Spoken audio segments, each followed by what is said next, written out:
ប្រសិនបើអ្នកមានវ័យឈានចូល50ទៅ60ឆ្នាំហើយអ្នកគួរចំណាយពេលអានអត្ថបទនេះបន្តិចសិន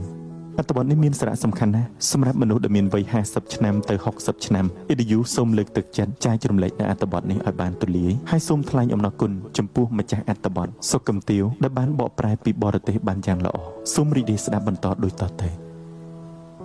អ្នកត្រូវផ្ដាច់ទំនាក់ទំនងជាមួយអតីតកាលក្រោយវ័យ50ឆ្នាំហើយប្រសិនបើចង់រស់នៅដោយសប្បាយចិត្តគឺត្រូវតែកាត់ចិត្តឈប់គិតរឿងកន្លងផុតផ្ដាច់ការតាក់ទងជាមួយខ្លួនឯងកាលពីមុនហើយត្រូវព្រមទទួលស្គាល់ថាខ្លួនចាស់ហើយ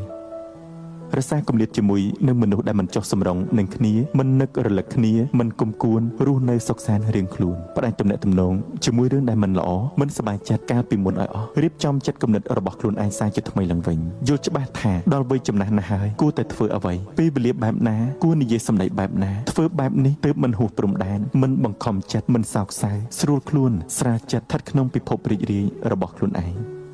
ឈប់រស់នៅញ៉ាំអាហារបែបក្បិតក្បៀតទៀតជំងឺលេស